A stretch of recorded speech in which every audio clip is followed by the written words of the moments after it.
put it on my phone, so I won't go on and on and on. So I want to thank everybody for coming to attend Sumi Lumpkin's memorial service. We will begin with a brief recitation of a portion of the Lotus Sutra, a writing that celebrates the tremendous beauty and power of each life. After the recitation,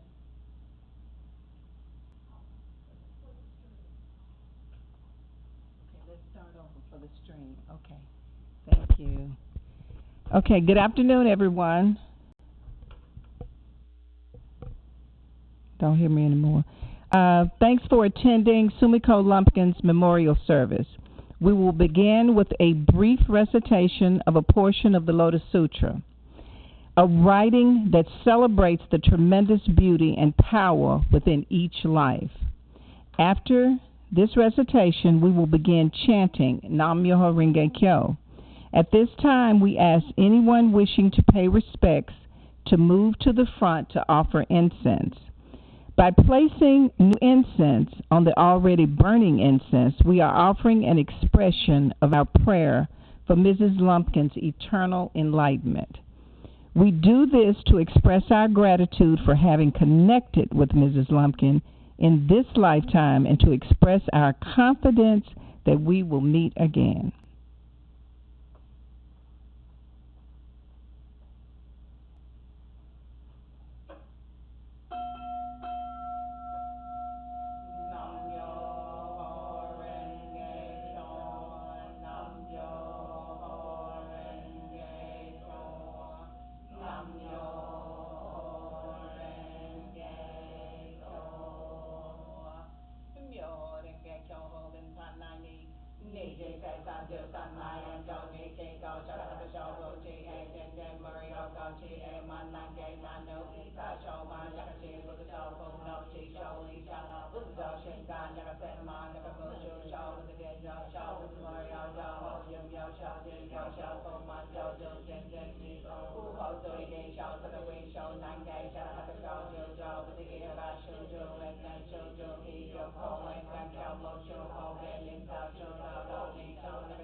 Nam yo renge kyo, nam yo renge kyo, nam yo renge kyo.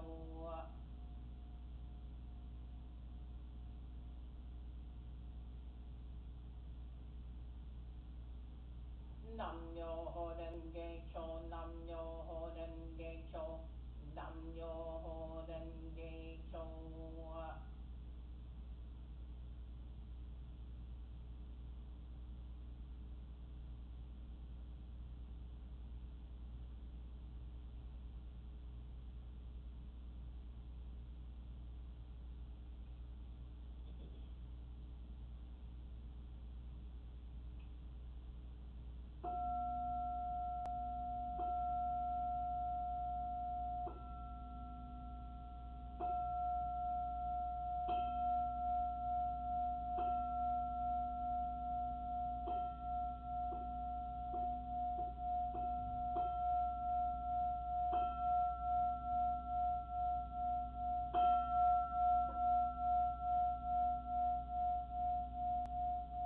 Nam yo renge kyo, nam yo renge kyo, nam yo renge kyo.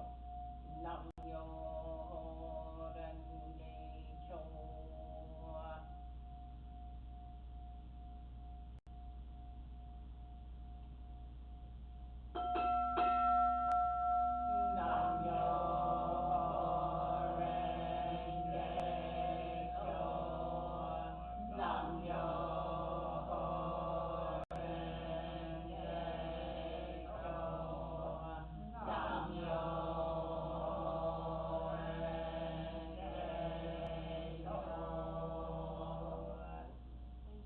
Thank you.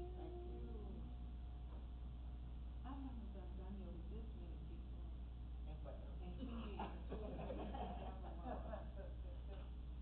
Okay, at this point, would anybody like to come up and say something about a given experience about Ms.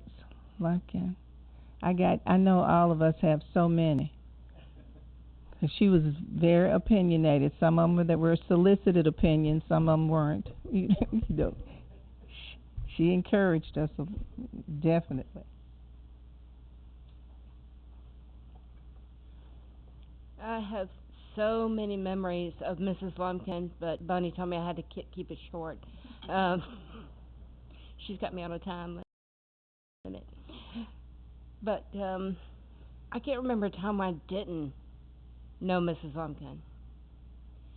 And she would just, before we had Kai-Cons, we'd meet each other's houses. And hers was the one that I went to the most. And she'd always fix me bunny rabbit apples.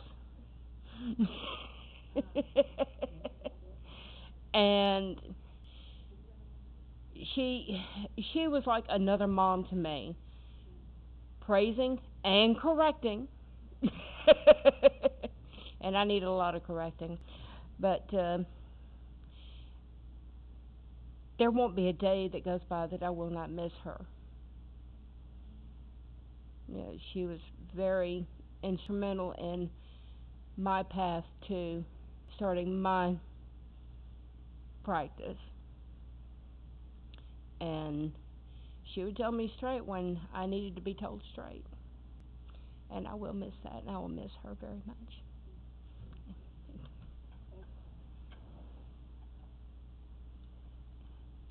You know, I always said that the reason I didn't have AAA, but I had something on my cell phone. It was Mr. Rescue.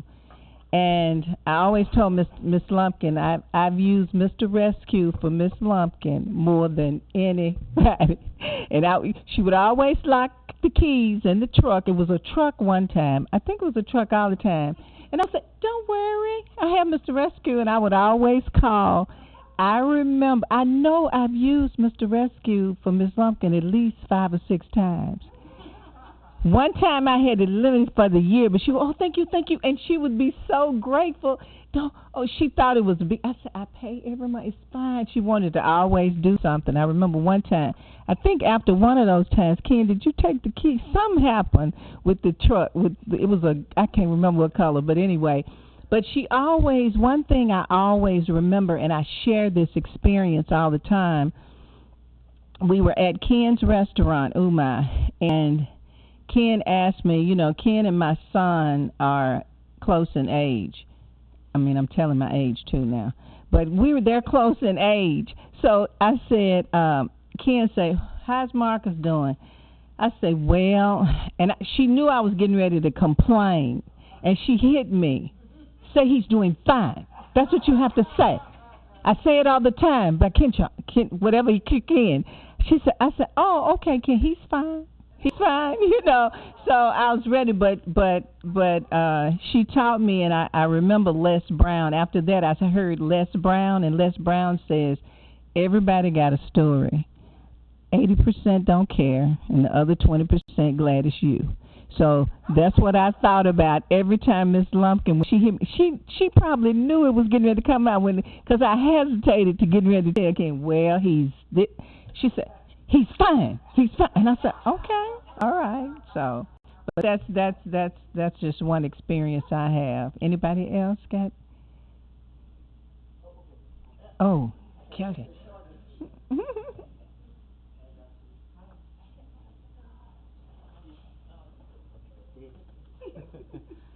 Hi, good afternoon. I remember personally about her. She brought a whole bunch of second President Jose Toda's LP record. It's a books of like this. I don't know how many was it, or LP. So she bring to me, and I convert LP record to CD. I'm not that much expert to do the technical work, but I spend a lot of time read like a software, you put in the computer, and that's the I mostly remember. So her how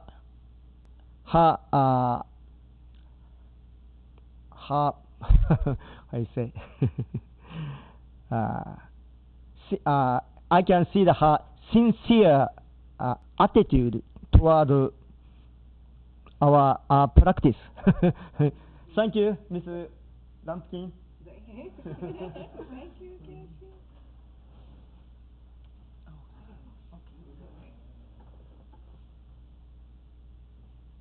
Good afternoon, everybody. My experience is very short and sweet. Your mom used to bring flowers to the community center all the time. And sometimes I would look at her and say, now you mean you got more? You got more? Some of this. So when she found out I was getting married, she said, don't worry, I got you lots of flowers. And I will always remember her. Because with my wedding, I had flowers everywhere, And she was that type of person. She wasn't asking for nothing back. She was always the giver. Just very quietly, she come in and do, and she changed. And I learned a big lesson from her, too.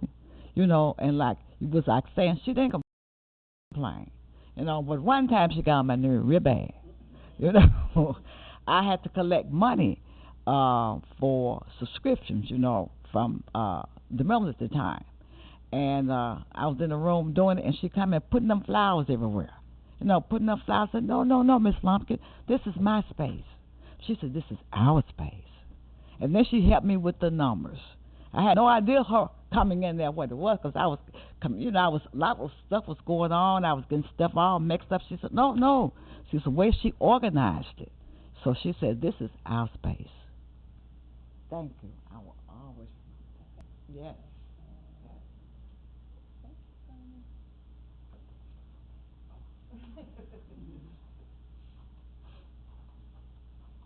I just want to share a couple of stories with Miss Lumpkins. We had a Japanese language group gosho study at my house. Then, all the Japanese member was at my house. Then, after the meeting, we just sit around and start, getting refreshments. Then I have a cat.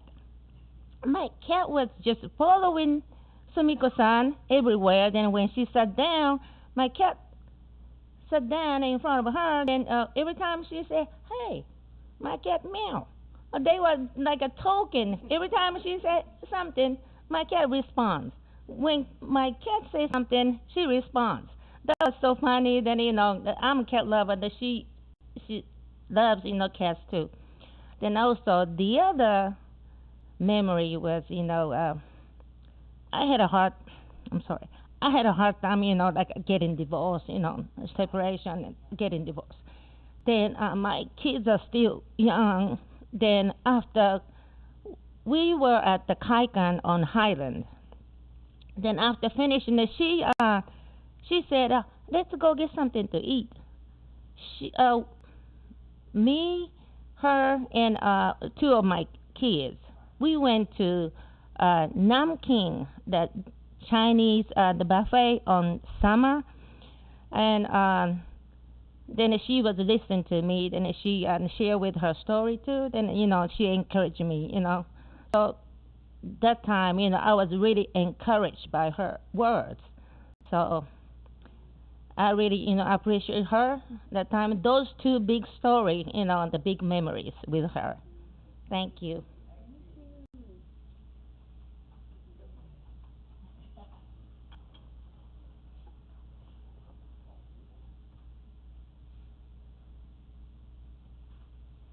Hey, good afternoon. This is just short and sweet, but so many times I know at the community center, I mean, she raised all of us who were practicing that. She and many of the other what I consider Japanese grandmothers, and just the sincerity. I mean, would we be practicing as we are? Probably not.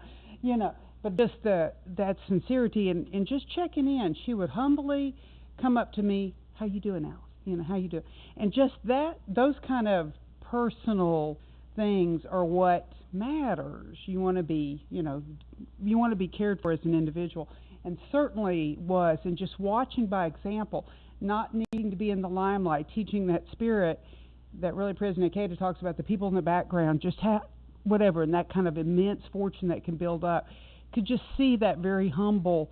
And then, that's true. It really, that is true. If you work behind the scenes, constant protection. And so just great appreciation, to her consistent, ongoing love and protection.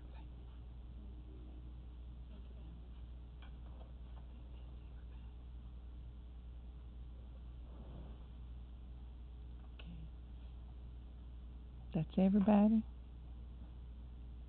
Gertrude. Come on.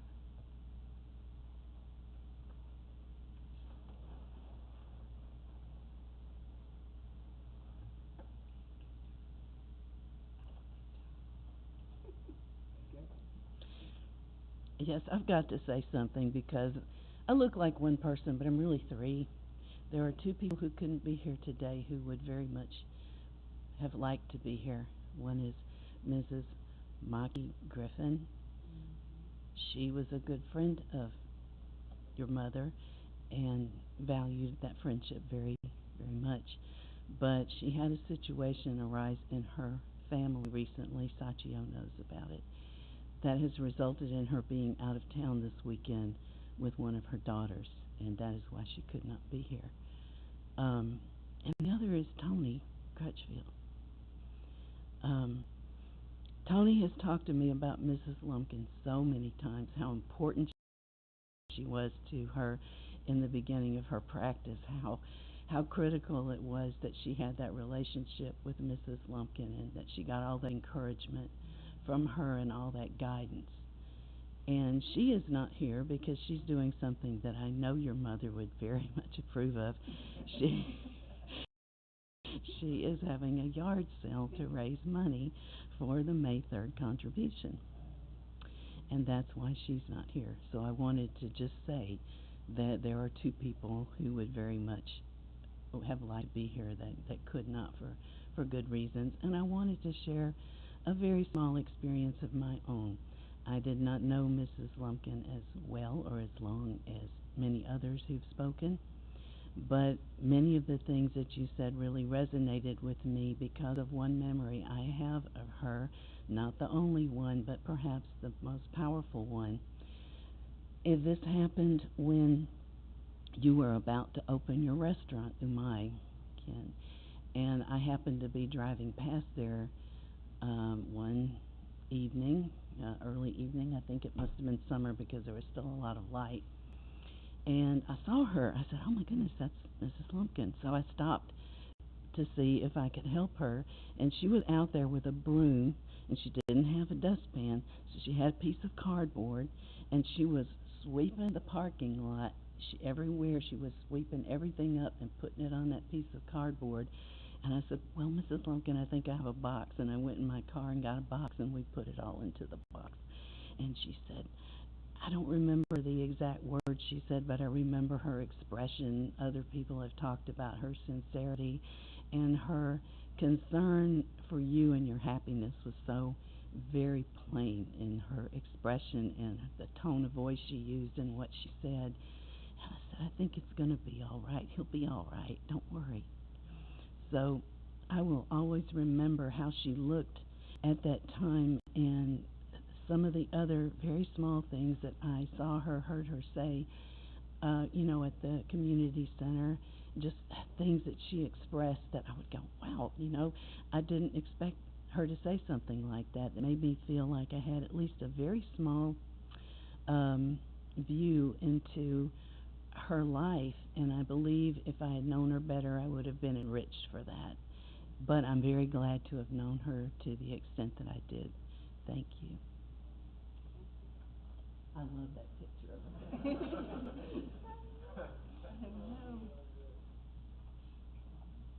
Okay.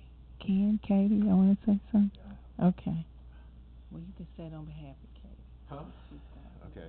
Well, thank you for everybody that has come out today, and I appreciate everybody that's tuning in via YouTube. And it's good to see that she actually had some positive influences on people, because I definitely know about the negative ones.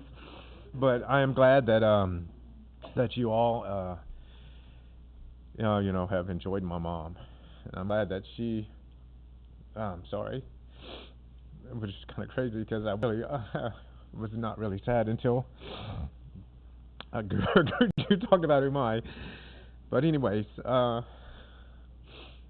once again, thank you very much.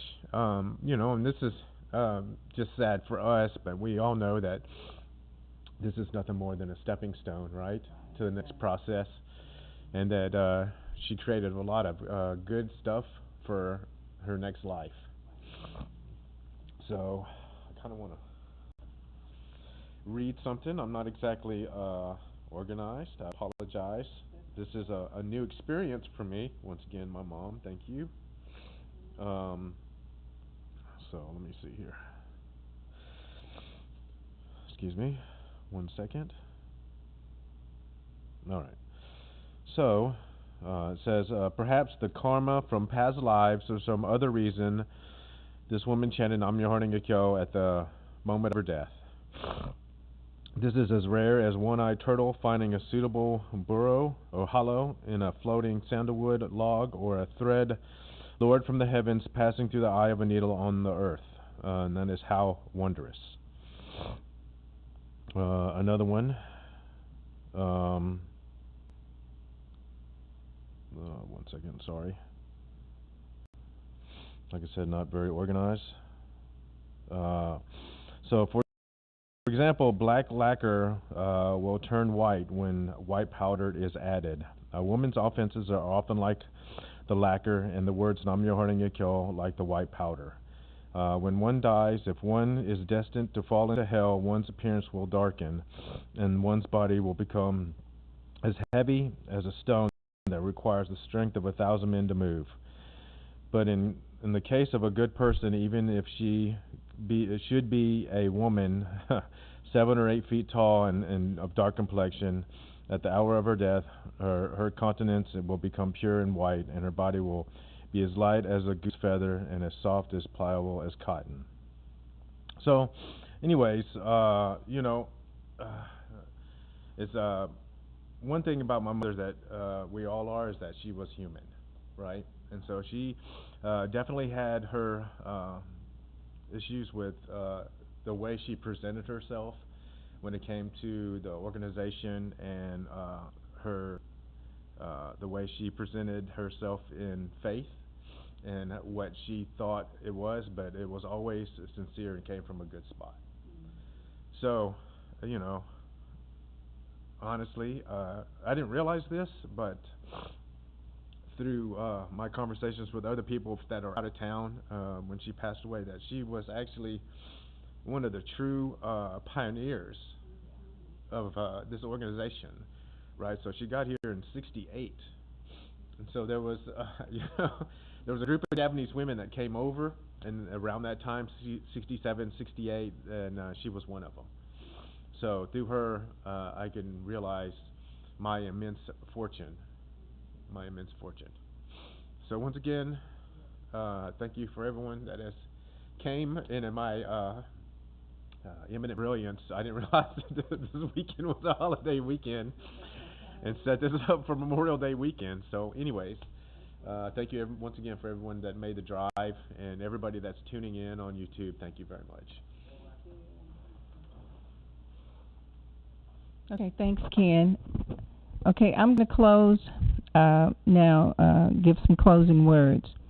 Death is part of this never-ending journey, helping to propel life forward, which makes death, too, an essential part of joy. Without death, in fact, there can be no joy in life. President Ikeda says, quote, "An awareness and understanding of death raises our state of life. When we are cognizant of the reality of the inevitability of death, we begin to seek the eternal and become determined to make the most valuable use of each moment of life." He goes on to say, "The experience of losing a loved one impels us toward a deeper understanding of life. Everyone fears and is saddened by death, and that's natural. But by struggling to overcome the pain and sadness that accompanies death, we become sharply aware of the dignity and preciousness of life and develop the compassion to share the sufferings of others as our own." Thanks again for coming to celebrate the life of Sumiko Lumpkin. Okay? Thank you.